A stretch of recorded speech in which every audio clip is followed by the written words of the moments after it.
After his yacht crashes, an elderly man finds himself stranded in the Indian Ocean with no food or water.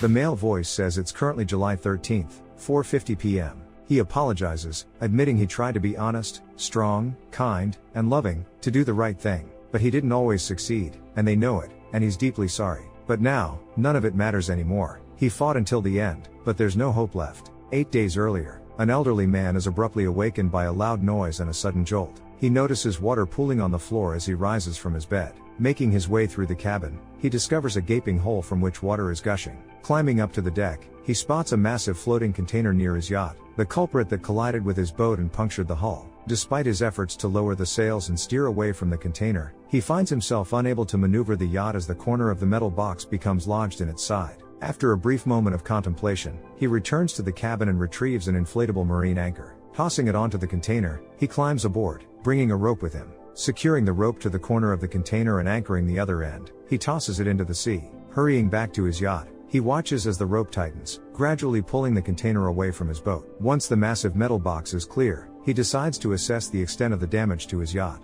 Upon inspection, he finds a sizable hole with water seeping in whenever the boat tilts. Leveling the yacht, he approaches the container again to retrieve his anchor. With some difficulty, he hauls it back onto his boat, readjusts it, and sails away from the container. Descending into the cabin, he discovers everything flooded, the electricity out, and water rising above knee level. After examining the hole, he sets about inspecting the equipment. Fetching a small wooden box, he mixes marine epoxy resin for patching holes. Using it in combination with sailcloth, he seals up the hole. In the meantime, he fashions a lever from a wooden stick to manually pump water out of the cabin. As night falls, he settles into a hammock suspended in the cabin above the water, ready to rest. In the morning, he resumes repairing the yacht. Bringing the electrical devices onto the deck, he tries to revive them by rinsing with fresh water and drying them. Then, he proceeds with patching the hole, pumping out water, and having dinner while observing the ocean and the sunset. After completely pumping out the water, he cleans the floor of salt and checks the patched hole for strength. Tilting the sailboat to one side, he ensures that water isn't seeping in. Opening a hatch in the floor, he retrieves one of the flooded batteries, takes it onto the deck, and attempts to connect a radio to it. Unfortunately, the radio remains silent, indicating it's still not functioning. Turning to paper charts, he tries to determine his location but comes up empty-handed. Heading back into the cabin, he locates the book Celestial Navigation for Yachtsmen and begins studying it. Suddenly, he hears the radio picking up signals. Rushing back to the deck, he transmits the SOS signal, but despite his efforts, nobody responds, and the radio eventually fails altogether. Disheartened, he descends into the cabin, opens a bottle of liquor, prepares dinner, and retires to sleep. The next morning, he resumes his repairs. Climbing the mast, he notices a storm looming in the distance. Quickly descending to the deck, he stows away all items, securing everything in the cabin. He fills a large container with fresh water and tidies up himself, preparing for the approaching storm. Outside, the wind howls fiercely, rain pelts down relentlessly, and waves violently crash against the yacht. Donning a raincoat, the man resolves to deploy a sea anchor to maintain course. He secures himself and ventures onto the deck with the anchor. Struggling against the elements, he attempts to unpack and toss it overboard, but a colossal wave engulfs him, dragging him into the unforgiving ocean.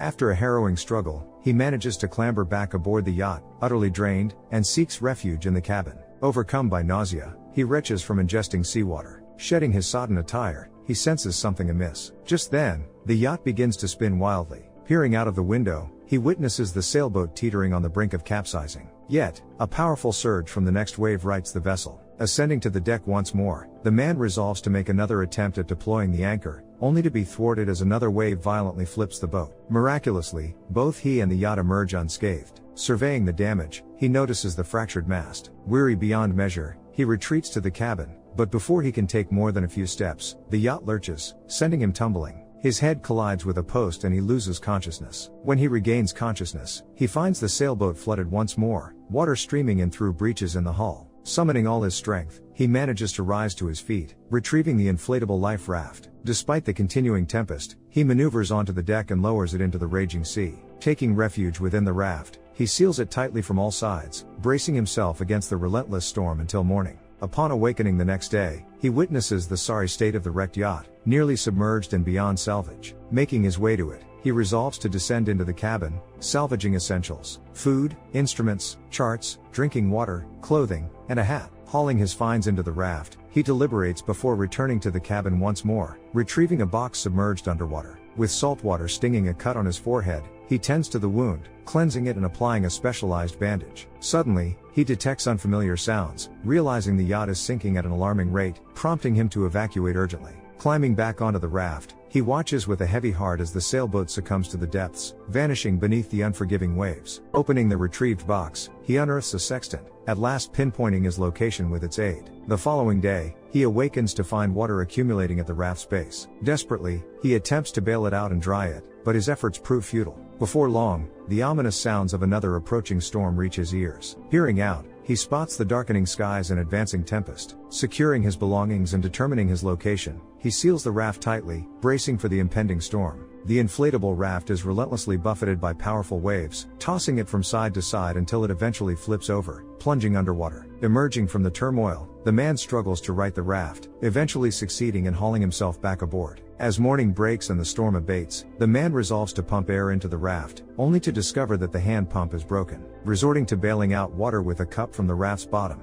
he reassesses his location, realizing he's being carried into a busy shipping lane by the current. Upon opening his food supplies, he recoils in disgust as they're saturated with seawater. His attempt to quench his thirst with water yields the same salty disappointment. Overwhelmed by despair, he fights off hysteria, a desperate plan forming in his mind. Crafting a solar still from a container to obtain fresh water. Spotting fish nearby, he improvises a fishing rod and casts it into the ocean. Meanwhile, a small amount of water accumulates in the makeshift still, providing him with a precious sip of refreshment. Consulting the sextant once more, he confirms his location in the shipping lane, filling him with hope as he scans the horizon for passing ships. After what feels like an eternity, a large vessel comes into view. Hastily searching for signal lights, he manages to ignite one in a bid for attention. However, his efforts go unnoticed as the container ship sails past without noticing him. Frustrated and disheartened, he tosses the light into the water, watching the ship fade into the distance. Lost in his disappointment, he's slow to realize that he's hooked something on his makeshift fishing line.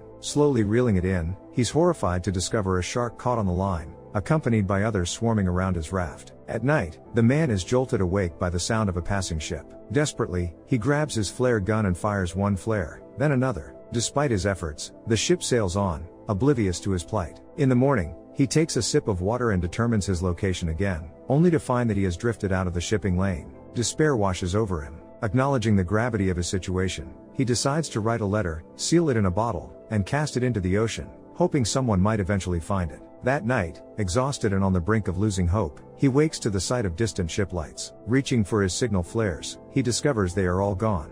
Desperation fuels a new idea. He empties his container of water, stuffs it with paper, and sets it on fire. The initial flame is weak and likely invisible, so he adds more paper, feeding the fire until it blazes fiercely. But the fire soon rages out of control, engulfing the entire raft. He jumps into the water, watching helplessly as his last refuge burns. Accepting the inevitability of his fate, he surrenders to the water, looking at the stars one final time as he starts to sink. As he descends into the depths, a sudden beam of a searchlight pierces through the darkness. A boat appears above him. With a final surge of strength, he propels himself upward, grasping the outstretched hand of his rescuer. What would you do if you were in the protagonist's place? Leave your answers in the comments below, hit the like button and subscribe to the channel. See you in the next videos.